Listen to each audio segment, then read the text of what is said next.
por ejemplo, esto que tú me estás haciendo me ha servido. Yo ya de antes tengo aquí, por ejemplo, el libro de María Zambrano, ¿no? Que siempre me ha gustado leer sobre qué te influye, qué te hace. Pero desde que me lo dijiste, hacía unos años que no estás metida en un rollo, están los nietos, pinturas, posición, que te encargan algo. Pero cuando me lo dijiste, digo, espérate, es verdad, ¿yo qué estoy haciendo aquí? ¿Qué pinto? Entonces me ha hecho un poco meterme, ¿no?, en mi mundo interior. Para buscar ahí... Para buscar algo que me pueda preguntar. No preguntar, sino qué es lo que de verdad siento yo, ¿no? Entonces me ha servido. Prepararte un poquito. Me ha servido de terapia. Oye, espera, que va a preguntar sobre quién, sobre mí. Ostras, tengo que prepararme. ¿Qué sé yo? ¿Quién soy? ¿Quién soy yo? ¿Quién soy? Espérate, ¿quién soy yo? ¿Qué hago yo? Sí, hay un halo de como de que de pronto si te hacen una entrevista tienes que ser súper interesante o tienes que contar cosas interesantes. Sobre todo es conocerte, ¿no? Porque tú sabes que te conoce, no te conoce, pero tú decir, bueno, me conozco, pero es verdad lo que estoy diciendo, no es verdad, es un poco como retrometerte, ¿no? O sea, meterte dentro y decir si vas a contar la verdad o qué vas a contar, ¿no? Que tampoco es... Sí, o no quedarte tampoco en una respuesta que digas tú, no es del todo Exacto. Así, y luego te quedas pensando y dices, pues tenía que haber dicho. Tal. Entonces, bueno, tampoco es preparar, ¿no? Pero sí el tú auto... Sí, yo creo que eso es... autodecirte. Sí, es inevitable, ¿no? Sí. Cualquier sitio que vayas siempre vas a ser un poquito como preparado. Sí. Y dices, espérate, pero yo esto lo buscaba y tal, y no sé, me ha venido bien. ¿En qué sentido qué eran eso que buscabas? Buscar el por qué pintaba yo, el por qué me sentía yo. Que últimamente sí, además hablaba con una compañera, que es verdad que cuando te pones a pintar se te olvida todo. Vives el presente, o sea, vives en lo que estás haciendo en ese momento. No piensas en el nieto, en la comida, en tal, que me ha dicho mi hija que tengo que venir, que se te olvida todo. Te metes de dentro en la pintura. Es como si te metieras en una caja ¡pop! Y te metes. Y cuando ya dejas de pintar, vuelves y lo ves y dices, uy, eso no... O te gusta o no te gusta. Entonces cuando ya te metes de verdad en criticarlo, ¿no? Pero cuando estás pintando... No, nada más que, no sé, a mí por lo menos me pasa, ¿no? Que no... Que fluyes mucho, ¿no? Y estás como en un estado ahí de... un poco unido, ¿no? De tranquilidad. Sí, de tranquilidad y de vivir ese momento sin problema. Por eso me encanta pintar también. Que no pinto tanto porque tengo muchos problemas. Entonces a veces digo, fuera, se acabó, no tengo nada que ver y me meto y me pongo a pintar, sí. Pensé que decías al revés, que no pintabas tanto porque tenías problemas, pero pintas tanto. Ahora estoy intentando pintar más para quitarme todos esos problemas que tengo de que se me van a venir, de que tú dices, esto ahora verás tú, cómo venga esto, cómo tal, cómo pase esto, cómo...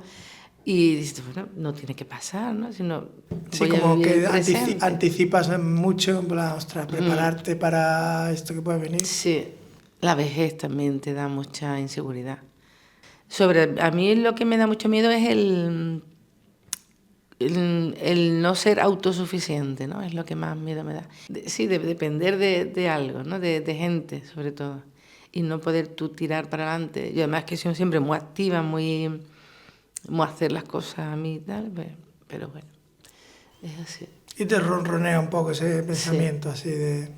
Y entonces cuando me meto en la pintura no pienso en nada de eso. Ahora estoy haciendo un paisaje de Vejer, que se hace una exposición en Vejer. Y la verdad que estuvimos para allí y al final este chico que me encargó esto, fueron un montón de fotos las que me mandó. Y escogí esa porque es como un tema amarillo, o sea, todo de esto que hay en los campos, que es muy amarillo. Y luego al final se ve Barbate y se ve parte de...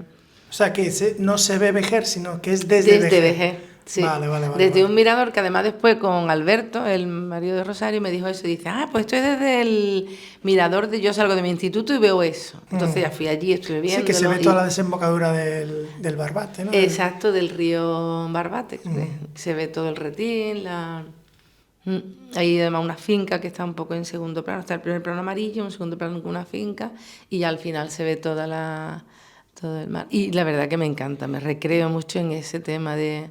Y cuando tienes el lienzo o el papel en blanco y dices, hoy voy a empezar, como... Es lo que más me gusta. ¿Sí?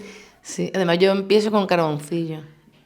Esta vez lo he hecho sobre madera, además no he querido en blanco, sino al tono de madera, para si puedo dejar algo en madera, de zonas que hay así de arena, de tal, dejarla, y el cielo incluso lo voy a dejar casi como naranja, algunas veladuras en blanco, pero es lo que más me gusta, el carboncillo. A mí el carboncillo es que es lo que más me gusta, el pintar, y luego ya le he metido pintura y digo, ay, está perdiendo, pero bueno, estoy ahí renovando, ¿no? Pero yo lo que más me gusta es eso, es el carboncillo, cuando hago la línea y difumino ¿Y lo dejarías así cuando lo ves? Yo lo dejaría así muchas veces, sí. Que siempre me dicen, ya lo estás estropeando. Digo, bueno, dejarme que yo tengo que... mis momentos. Quizás le metes pintura como un poco de obligación, de tiene que ser óleo, tiene que ser color, tiene que ser, ¿no? Sí. Pero quizás por ti dirías, ya está. Sí, hay veces que yo he dibujado mucho en carboncillo, en blanco y en negro. Pero quería dejarlo como con la atmósfera, ¿no? El tema de atmósfera. A mí, por ejemplo, Carmen Lafón es una de las pintoras de aquí de Sevilla. ¿La conoces tú, el tema de Carmen? Creaba la atmósfera como nadie. No, se murió hace poco, el 21, que es contemporánea casi. Pero hacía cosas preciosas y con el carboncillo tiene unos toneles con uva, unos barriles con uva y tal. Ese fumato, ese... sensibilidad, ¿no? Pero es verdad que muchas veces aprecias más la atmósfera, eso que tiene. La atmósfera es muy difícil de conseguir. Que la técnica, el color, sí. La composición, que a veces te quieres... Sí, te quieres perfeccionar en algo, hacerlo técnicamente perfecto, pero luego el conseguir que todo eso vaya metido en algo, que tenga un sentido, un sentimiento, que transmita algo, es lo complicado. Y eso los pintores, yo no sé si lo consigo, hay veces que sí, veces que no, eso como todo. Y por eso hay obras maestras de un mismo pintor que consigue eso y otras que pasan más... Para ti, ¿cuáles son los 3 o 4 pintores y pintoras que están ahí mientras pintas? De alguna manera. A mí, bueno, Leonardo para mí Leonardo es uno de los más grandes. Luego Velázquez me gusta porque tiene esa pincelada suelta, es uno de los grandes para mí, Velázquez. Y luego ya...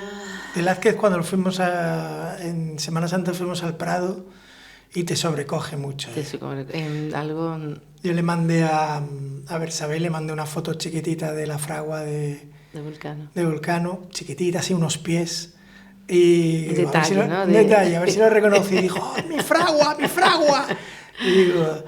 Y te sobrecoge y te acercas mucho y ves la psicología ahí de los reyes, de los personajes. Y dices, es que exactamente, él captaba la psicología del personaje, de todos los personajes. Sí. Era un hombre, tú ves los cuadros y a mí me crea muchísima simpatía. Es como dices, me encantaría conocerlo, charlar ahí un poquito con él, decir, seguro que era un tío, tengo esa sensación de que era un tío majo. Sí, yo tampoco sé mucho de la historia así de, vamos a ver, he hablado, pero no...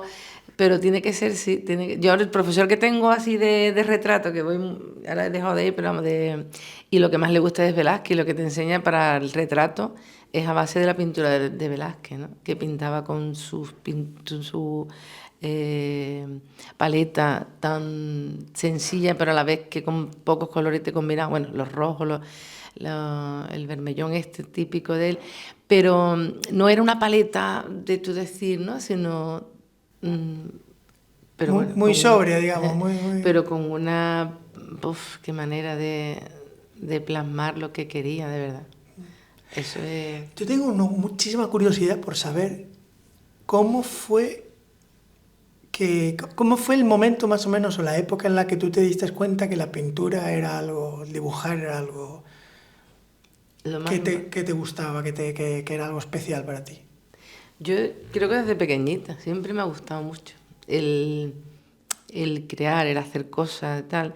Hombre, en el colegio me encantaba y mis hermanos me daban los dibujos para que se lo hiciera. Sí. Y sacaban buenas notas. Pero me gustaba siempre.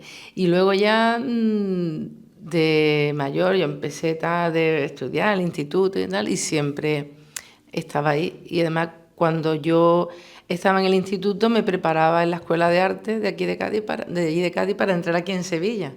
Siempre estaba, y además incluso el bachiller de nocturno, el COU nocturno, lo hice para poder prepararme las estatuas y tal allí en la Escuela de Arte. De siempre, mi idea era hacer... Sí, yo me podía expresar a través de mis pinturas, de mis bocetos, mis cosas. Y mi madre me animaba mucho, mi padre, el pobre, no entendía que eso fuera una carrera ni fuera nada. Entonces también me tenía el instituto tal y prepararme máquina de taquigrafía, porque es lo que teníamos que... Hay una pelea constante de los artistas, ¿no? Hay como una pregunta siempre latente, ¿no?, en el artista, y es cómo te atreviste, ¿no? Cómo tienes todo tu alrededor, ¿no? Quizás no todos, pero siempre hay ese halo de vas a dedicarte a eso, o vas a hacer eso, sí, o vas a... Siempre eso. Además, te vas a morir de hambre, o sí, no te vas a poder ganar pero la vida. Incluso yo misma se lo decía a mi hija, fíjate. ¿Sí? A Rosario. Yo, por un lado, decía, tú haz lo que quieras y disfruta de los años que tienes que estudiar, porque Rosario se dedica a un estudio de Bellas Artes, pero con unas notas grandísimas. Te digo, si quieres estudiar arquitectura, que después los arquitectos pintan, pero además, yo quiero disfrutar de lo que voy a estudiar. Y entonces le dije, pues verdad, tiene toda la razón, pero yo en un primer momento decía, es que es morirte de hambre. Pero porque tú luego no hiciste... Porque yo no lo conseguí. Yo pinto y tal, pero yo no he vivido de la pintura. Después al final no pude ir a la escuela de Bellas Artes, porque mi padre por tal no podía ir a Sevilla a estudiar, y entonces estudié en la Escuela de Arte de Cádiz, que además estudié pintura con una profesora buenísima, María Memán, después escultura con Berraquer, o sea que hice todo lo que se podía hacer en Bellas Artes, pero allí en Cádiz, ¿no? Y la verdad que bien, además con las ramas de decoración, pero nunca me pude dedicar a la decoración ni a la pintura, yo ya lo hacía por amor al arte. Trabajaba de administrativo, cuando me quedaba en paro, otra vez a pintar, me casé, no podía y tal, pero siempre volvía a mis pinturas, no podía dejarlo. Y ahora ya que me jubilé ya, digo, bueno, ya pintar. Que me encantaría tener un estudio y tal, pero bueno, estoy ahí y tal, tengo un estudio en Chiclana, en Braque, que más o menos puedo... Es verdad que hay personas eso que empiezan y tal, y lo dejan y ya tienen otro... Pero yo siempre, cada vez que podía o tenía tiempo, tal, necesitaba. Oye, antes nombraste lo de María Zambrano. Sí. Porque, ¿a qué te referías? Hay un libro que es en algunos lugares de la pintura, creo que es, y es la filosofía de lo que ella entiende de pintura y de todo esto. Y además un libro que es de consulta, yo me lo traigo por aquí porque hay cosas que tengo que volver a leer, ¿no? De lo que ella veía como humanamente en la vida, ¿no? Tienes tú que ser, o sea, que ver, o sea, cuando una persona humanamente lo que hace es ver y ser visto, ¿no? Y en la pintura un poco es eso. Es lo que yo entendí, ¿no? De que ella lo que decía era eso, que cuando tú pintas, cuando tú reflejas algo, es algo que ya has visto. Y entonces cuando tú lo vuelves a hacer es como si se te revelara, ¿no? Es una revelación. Y eso es lo que a mí eso me impresionó mucho y siempre cada vez que lo leo tal, me aparece esa frase y digo, oye, es verdad, es que es una revelación, es algo que tú estás viendo, una planta, una flor, un retrato, algo que tú has visto y que lo tienes visto, pero necesitas que lo veas, ¿no? O que sea visto otra vez. Entonces tú lo representas y se te revela, ¿no? Y se te hace algo revelador, porque es desde tu punto de vista, ¿visto? Claro. ¿Y ese punto de vista qué es exactamente? ¿Cómo? Pues, no sé, como tú lo sientes, ¿no? Cada uno siente, además tú te pones, yo he dado clase algunas veces a algunas personas, he estado dando clase y tal, y tú dices, venga, pintar esa manzana. Si tuviera la cantidad de formas de ver esa manzana, bueno, eso está reflejado, ¿no? En todo. Y cada uno lo siente de una manera, a lo mejor siente porque no saben pintar, pero incluso gente que saben pintar, ¿no? Cada uno lo ve de una manera, porque todo el mundo, la cabeza de cada uno es verdad que es un mundo. Entonces, es como tú lo sientes, como tú la necesidad que tú tienes de lo que te refleja esos sentimientos, lo que te ayuda a... Porque además es que la pintura te ayuda a vivir, ¿no? Te ayuda a sentir, te ayuda a conocerte. Entonces, en el momento que te estás conociendo, que te estás haciendo fluir y hacer eso que tú estás viendo, ¿no? Entonces, no sé, es una filosofía en la cabeza que tú no te das cuenta, porque tú pones a pintar, pero cuando te das cuenta estás haciendo todo esa manera, ¿no? Y cuando ves tus cuadros que estén, no sé, de hace unos años, alguna exposición que has hecho, alguna colección que tengas, y los ves ahora, ¿te dicen cosas esos cuadros? Algunos que sí, otros que no. Hay unos que dicen, oh, que cómo tenía yo que estar allí para verlo. Había un momento, tú fíjate, que tengo cuadros, que además estaba yo todavía en la escuela de arte, y había un profesor, Trujillo, Francisco Trujillo, que era buenísimo, era ya el último año, nos explicó mucha técnica de pastel, de frescos, de todo. Y ese último tiempo me acuerdo que era cuando mi padre estaba enfermo, estaba muriendo, y me decía, ¿qué te pasa a ti? Estás pintando distinto. Y es verdad, me salta la lágrima. A mí eso me está causando y se transmite en la pintura, ¿no? Es inevitable. Sí, sí, eso se transmite. Y él me lo notó, yo no me daba cuenta y decía, ¿pero qué te pasa? ¿Qué te pasa en tu pintura? Y era así, y se transmite. Y todavía, cuando tú pintas, ahí hace poco que tuve que tú llegaste a ver porque además fue a través de un amigo que había hecho una fotografía de un niño, de los niños de los niños porque él estuvo de Médicos Sin Fronteras. Y hicimos una exposición, además fue conjunta, él puso su fotografía y yo lo que percibía de esto. Y eran fotos, y era una exposición muy bonita. Estuvo muy bien porque que después la puse aparte, sin la fotografía ya, hace poco, el año pasado en La Barrosa.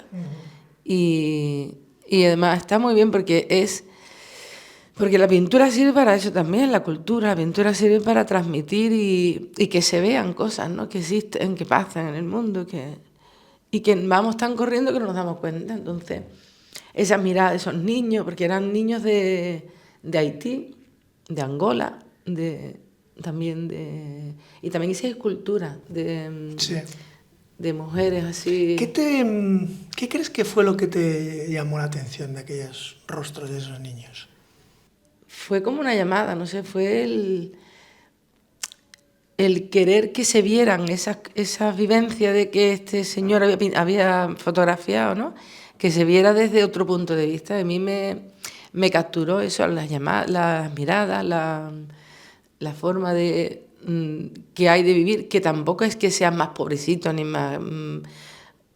es una forma de vivir, porque además hay niños que están sonriendo y que son una maravilla, ¿no? Incluso hombres que también están en un camión. Sí, que no quieres, digamos, reproducir la pobreza en sí. No es la pobreza, eso está ahí, mirarlo, a ver qué pasa, qué siente, ¿no? Que hay otras formas de vida y otras formas de contar cosas, y estos niños te están contando cosas distintas de cómo...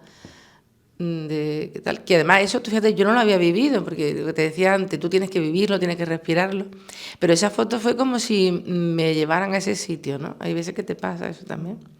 ¿Te pasa que cuando viajas o vas a algún sitio piensas, uy, esto lo podría pintar, o conoces a gente? Sí. ¿Ves paisajes? Sí, incluso eso de estar a lo mejor sentado. El otro día estábamos en la calle La Vega con Javier y estaban pasando gente, como se miraban, como tal, como una le decía, digo, si esto se pudiera pintar. Yo estoy dándole vueltas siempre y además quiero ahora hacer una exposición, trabajar sobre mi entorno de personas y de paisaje, ¿no?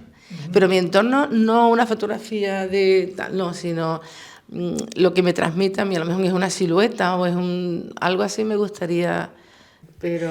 Ahí se vería muchísimo tu mirada, ¿no? Quiero decir... Claro, como yo veo... Porque quizás son cosas que veamos cotidianas, común, entre comillas, ¿no? Pero de pronto que tú lo destaques y le dediques a eso Sí. un cuadro, porque quizás la pintura, en comparación con la fotografía, tiene esa cualidad del tiempo, ¿no? Que tú ves un cuadro y no ves el tiempo que ha llevado el tiempo que ha llevado a hacer eso, ¿no?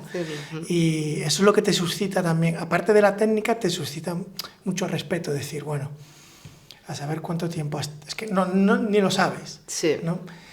Y cuando ves algo que muchas veces es una imagen cotidiana, o dices, caray, ¿cuánto tiempo le ha dedicado a esta manzana o a este...? ¿no? Sí, es muy bonito pintar esas cosas. Y te también preguntas, ¿por qué la habrá elegido? ¿No? ¿Por qué le habrá dedicado tanto esfuerzo, ¿no? a ese símbolo? A ese detalle, o a ese... Sí. Hay un pintor en Cádiz que me encanta también, que se llama Pepe Baena, y pinta un colacao con un tarro de galletas, o el niño comiendo tal, y es muy costumbrista, ¿no? Que se llama, costumbrista, y aparte luego detalles muy del día a día, un frigorífico, un esto, y son detalles que te hacen, lo que tú dices, te hacen ver la mirada de ese pintor, cómo ha visto eso, ¿no? Cómo está, que a lo mejor es una imagen quieta, ¿no? Una imagen sin vida, un colacao y una...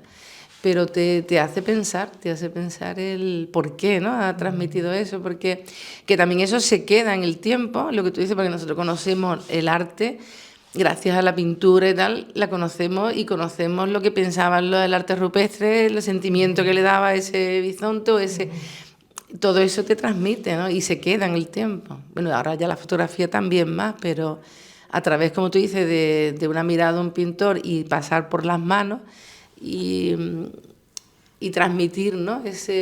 ¿Y tú has podido comprobar que eso ayuda a la sociedad, el arte?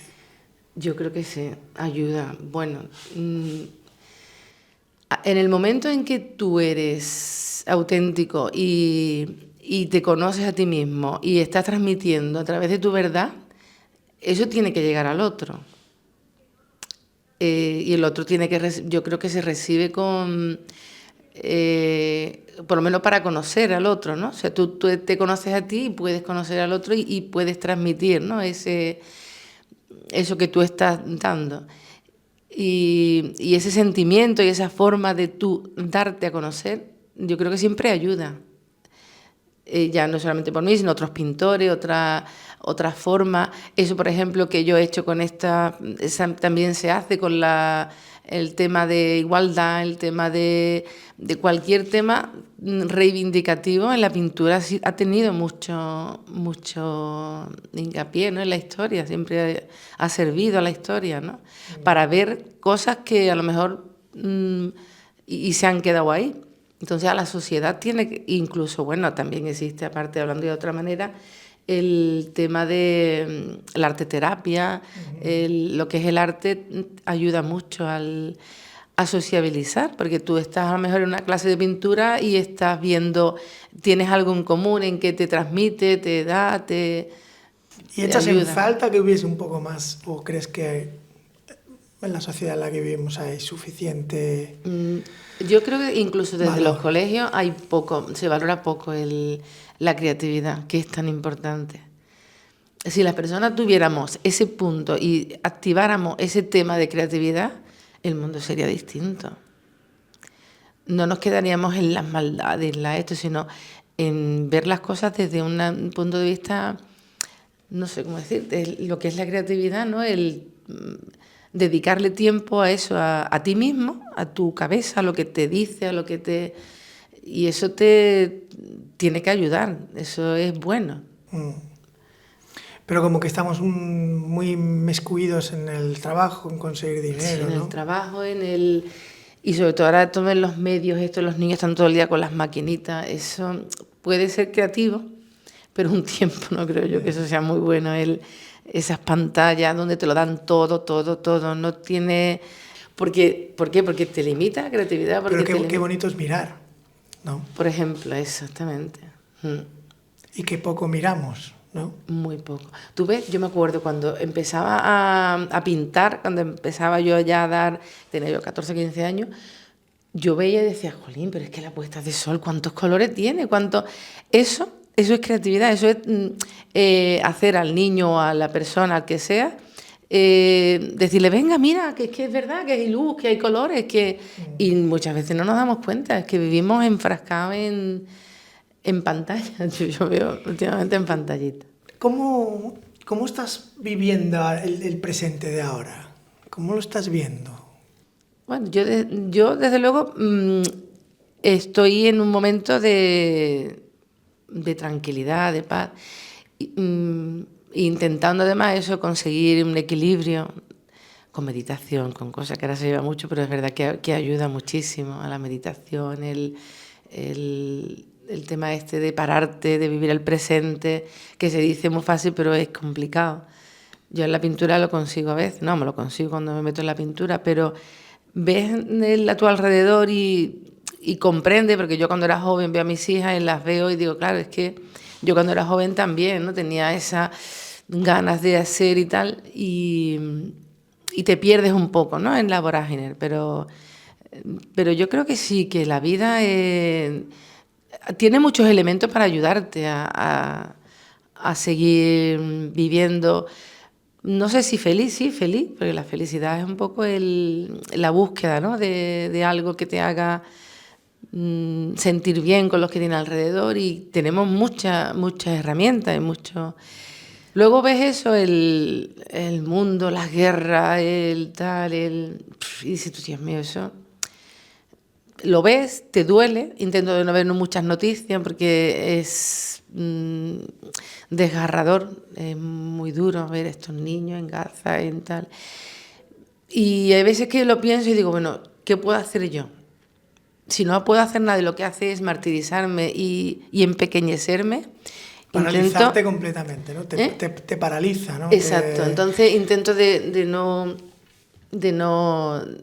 meterme en ese problema, porque no ayudaría, al contrario me hundiría y diría, qué mierda de mundo, Entonces hay veces que sí, tienes que hacerlo porque es verdad, porque ves alguna noticia, ves algo, pero intento de salir y decir, no quiero que me cierre, que me paralice, al contrario, que me enriquezca y poder ayudar en mi enriquecimiento de valorar eso desde un punto de vista, si puedo hacer algo, ayudo, si no puedo hacer nada, no me va a bloquear.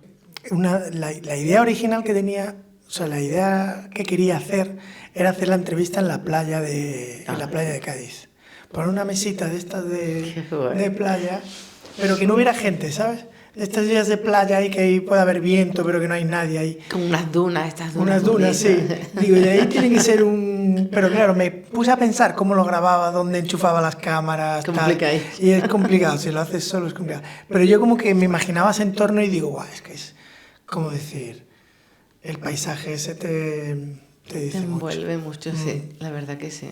Y yo la verdad que tengo una predilección total por Cádiz. Me ha cautivado muchísimo.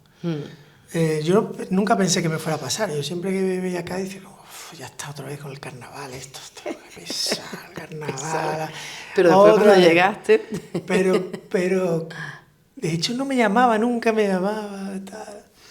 Y cuando lo conocí y de pronto vi el flow ese que tienen, que entras, ni siquiera, bueno, que estás ya en Jerez y la forma que te habla la gente, se dirigen a ti. El rollo como que hay en la calle. De siempre, sí, como si no... Sí, te dicen cosas filosóficas ahí. Bueno, me pasó el otro día que fui al supermercado que tenía prisa por comprar unas pilas y me dice un hombre, la prisa no es muy buena. Y yo, ya, pero es que tengo... Pero esto te lo digo una vez y te vas a dar cuenta que ir con prisa... No tienes que ir con prisa. No hace falta que vayas con prisa. Y yo, ya, pero esta vez sí porque llego tarde a un sitio. Y dice, no tienes por qué ir. Y digo, ya ves, ya ha llegado el gaditano a darme la lección. Además que la lección y te deja ahí pensando ¿y por qué no tengo que ir con prisa? Y hay mucha como... Tengo la sensación que hay mucha comunidad, o sea... pronto entro en el supermercado y digo, ¿tienen pilas? No, que fui a preguntar si tenían pilas. Y enseguida todos otros dicen, sí, sí, ¿dónde puedo comprar tal? Sí, ahí hay un chino, no, el otro chino, no sé. Y ya remueves todo el supermercado que no querías eso No, ya está, ya te vas como diciendo, ya se ha puesto todo el supermercado, ¿dónde puede ir el chaval a comprar eso? La ayuda es verdad, se implican. Yo me acuerdo de unos carnavales que venían con unos manchegos, veníamos, y decíamos, y enseguida la gente pregunta, ¿por dónde se va en carnaval? Todo el mundo. Y digo, mira, pues vas por allí y tal, y llega la manchega y le dice, y no sé qué yo, tú vas para allí y para allá. Sí. Digo, pero has dicho el contrario, y dice, pues ¿a qué más da? Digo, que no, que un gaditano no puede hacer eso. Pero la manchega, muy graciosa, además tiene... Decía eso y decía, ay, ¿qué más da? ¿Qué pensaba que preguntan la gente? La gente... Digo, no, es que hay que preguntar, y en Cádiz que estamos acostumbrados a preguntar porque queremos, aparte de comunicarnos y de sentir, no solamente que te lo diga y que te lo va a decir bien, porque además con el cariño más grande del mundo, sino el escucharlo, el que te escuchen, el que, pues muy bien, te puedes enrollar y te saca hasta que, como tu prima, como tú... Porque es verdad, es la comunicación, es el tacto. Mi abuelo tenía un dicho, ¿cómo era? La finura gaditana es libertad, pero con paladar. Ah. El paladar es muy importante en Cádiz. Como es con gusto, ¿no? Es con gusto, pero un gusto... Con arte.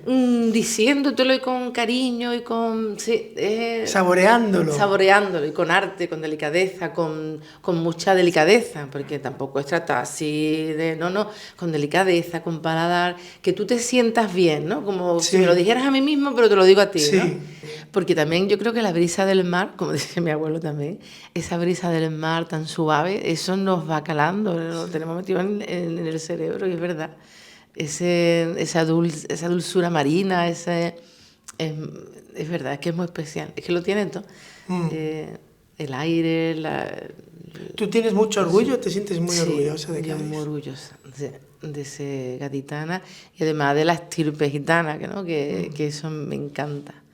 Mi abuelo, porque además es verdad que decía mi abuelo, de los gitanos en Cádiz no son igual que los gitanos de otras partes. Tenemos como ese paladar, esa forma, muy libres, porque nunca hemos tenido miedo. Y en Cádiz no sé si es que no lo perseguían o porque tenían cada uno su carnicero, herrero, tenían su comunidad, digamos, comunidad, ¿no? Y su aportación a la sociedad. Entonces, lo que nos puede ayudar un gitano en su forma, en cómo cuidar a los mayores, en cómo cuidar a los niños, en cómo... Eso es una aportación muy importante y lo tenemos que valorar. Después tienen sus cosas más machistas y tal, que bueno, pero lo que se valora hay que valorarlo y verlo también. Y en Cádiz eso siempre ha sido muy... Hemos estado muy integrados, no ha habido diferencia de nada, es verdad. Todas estas cosas que me estás contando, ¿no? de los Melu, de los gitanos, ¿eso te lo percibiste desde pequeña? O sea, ¿te lo inculcaron desde pequeña? ¿O es algo que fuiste creciendo y lo fuiste viendo? Fíjate. Sí, desde pequeña no, porque mi madre nos crió tal cual tampoco. Pero sí teníamos ese cariño, sobre todo mi abuelo. Mi abuelo además que nos traía los libros, cada vez que íbamos a la casa a mí me enseñaba una gitana que yo no sé, era una tía suya, decía, mira Rosario, tú eres igual que esta, ¿ves? Entonces eso te va quedando, yo tenía 3 o 4 añitos, mira qué te parece, y decía, muy fea esta mujer con un moño aquí, pues tiene toda la cara gitana de ella. Esas cosas al principio tal y cual, pero se te van quedando, y luego tu madre la forma de criarte, ¿no? De los valores, tanto tu madre como tu padre. Pues mi padre no era gitano, pero yo creo que era casi más gitano, ¿verdad? También tenía muchos valores así muy, muy buenos, ¿no? Y muy de gitano. Pero esos valores se te van quedando. Entonces tú no lo vas percibiendo, lo vas tratando, pero luego cuando ya vas siendo mayor y vas viendo, escuchando el de tu abuelo, de tus cosas, y vas valorando y contrastando lo que te viene de fuera a lo que tú tienes, y decíamos, a ver, yo esto no, así no me lo han explicado. Todo, porque a mi madre es que tenía un carisma también que, fíjate, con 93 años nos estuvo enseñando a todos y a los nietos que la querían con locura, porque transmitía serenidad, bondad, todo eso, y todos esos valores nosotros creemos que no los tenemos, pero yo creo que van a ir flotando, van a ir resurgiendo, y lo vamos a transmitir a nuestros hijos, a nuestros nietos. Mucha salud, yo veo mucha salud. Salud, mucha sí. salud, de verdad.